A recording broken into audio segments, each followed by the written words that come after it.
There is no shortage of Carnitas tacos videos on YouTube. And for a good reason, they are delicious. But what most videos show you how to assemble are 2 tacos. And I cannot think of any situation where that would be sufficient. My family of 4 needs about 12. If you have a flat top grill, like they do in restaurants, assembling 12 tacos is a piece of cake. But if you're doing it on your stove top, it's not that easy. At least if you want your tortillas not just warm, but also toasted in the delicious pork fat. And if you're making everything from scratch, it helps to have a plan of how to pull it off. So today's video is about the logistics and coordination of making carnitas tacos. Carnitas is just crisped up pork confit. I strongly suggest you make it at least a day before making your tacos, since it takes many hours in the oven. It only gets better with time. You can make it up to a week ahead and keep it in the fridge. I already have a video about this amazingly tender and crispy, crunchy pork, but here are a few more tips on this method. In the pork confit video, I suggest that you salt the pork overnight before cooking it. I have since tested putting it in the oven immediately after salting, and it came out absolutely identical to the version with the pre-salting step. So do whatever works with your schedule. I have also tested it with a leaner pork shoulder, since many of my viewers mentioned that their pork shoulder didn't yield enough fat to cover the pork. In the video, I used a pork shoulder that I got in a store that sold it with the fat cap on. Once that fat rendered during cooking, it submerged my pork almost completely. If you bought a pork shoulder without at least ¼ inch of fat on top, you can compensate with about a cup of some other fat like lard or some neutral oil like canola. I usually freeze the leftover fat from the pork shoulder when I cook it and use it the next time I cook this dish. Keep in mind that you don't need the pork to end up completely submerged. If some pieces stick out a bit, that's fine. Tortillas, guacamole, and salsa verde taste tremendously better if you make them the day of serving. But the good news is that you can do it anytime that day. You don't have to serve them immediately. I would give myself roughly an hour and a half to get it all done. Make your tortilla dough, portion it, cover it with a damp towel, and let it rest. It needs at least 30 minutes, which is a perfect amount of time to make the salsa and guacamole. Here is the salsa. Take the papery skin of your tomatillos, place them on a foil-lined metal baking sheet, and place under the broiler until they get slightly charred. Keep in mind that broiling requires more than just setting your oven to broil. You need to put the food right under the broiling element. So set your oven rack as close to it as possible. If you have an old gas stove, your broiler might be in a drawer under the oven. Tomatillos can take 5 to 8 minutes to brown depending on your broiler. Flip the tomatillos over and brown them on the other side. They should look like this. While we are waiting for them to cool, let's dice some white onion.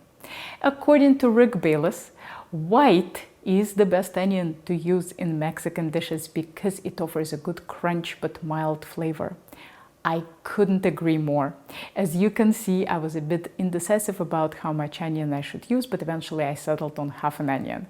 We'll need a garlic clove. You can either slice it or put it through a garlic press. We'll also need a sliced jalapeno pepper or a chili of your choice. If you want it milder, don't use the seeds. And a handful of cilantro coarsely chopped. For guacamole, we'll need 3 avocados. I don't really understand the technique of stabbing the pit with a knife to get it out. I find it more difficult to get the knife out of the pit than the pit out of the avocado. Let's put jalapeno garlic, a little bit of cilantro, and about 2/3 of the onion into a 2-cup Pyrex for the salsa, and put the rest of the onion and cilantro into a 4-cup Pyrex for guacamole. Obviously, if you don't have these Pyrex measuring cups, use any bowl. If your avocados have any dark spots, remove them. Put your avocados into the larger of the 2 cups. My tomatillos have cooled and are ready to use. I prefer to remove the skins that are really burnt, but keep the ones that are just brown. On bigger tomatillos, I'll remove the stem too. Add them all to the cup with the jalapeños, garlic and onions. Pour in all the juice too. Add some salt and a tiny bit of sugar. I feel that it balances the acidity nicely.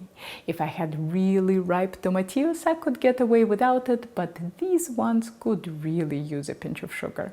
You can use any pureeing machine for this. The easiest one for me to wash is the immersion blender, so that's what I'm using. Once your mixture looks like this, taste it for salt. I needed much more. Tomatillos are very acidic, and if you want to have a good balance in a dish that is sour, you need the level of salt to match the level of acidity. Let's puree in the salt and taste again. Now it's better.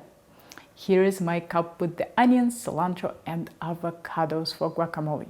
I like to add a few spoonfuls of the salsa that I just made and a very generous amount of lime juice. In goes the salt, and I'll puree it with the same blend I used for salsa. No need to wash it in between, since all these ingredients are compatible. As always, taste and correct for salt and acidity.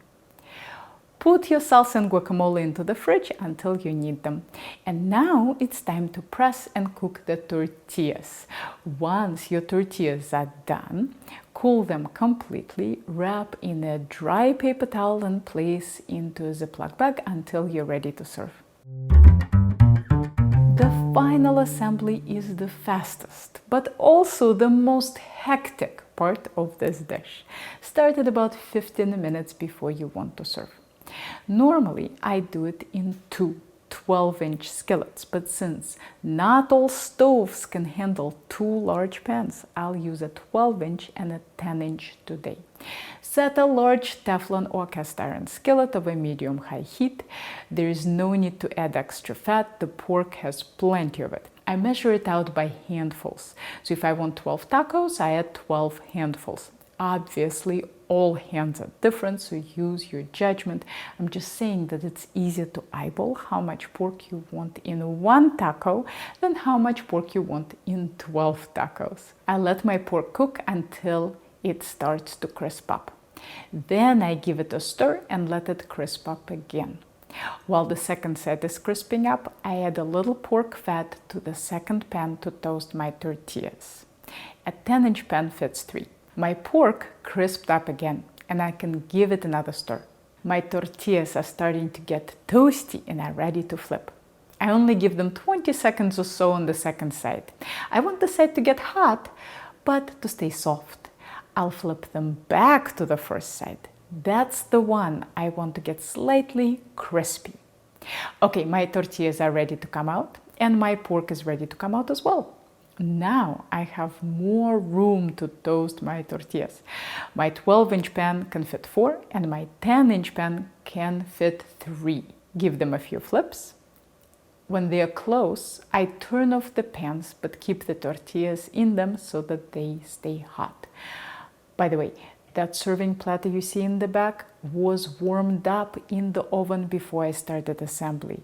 Tacos are small and can cool off quickly, so try to keep everything hot. I wanted a pretty plating for the video, so I folded all the tacos to make one big platter. But you can make your life easier by placing 3 tacos on each dinner plate and keeping them open. At this point, I realized that I'm 2 tacos short. I'm so used to doing it in 2 12-inch skillets that I miscounted. So I toasted 2 more tortillas, guacamole, carnitas, salsa, and ta-da! 12 tacos. A little white onion and lime. I did eventually do cilantro too, but I forgot to film that on this big platter. Was this a lot of work? Yes! Was it worth every minute? Absolutely! Here are more very detailed culinary tutorials for you to check out, and if you are ever in the Boston area, maybe I'll see you in one of my classes.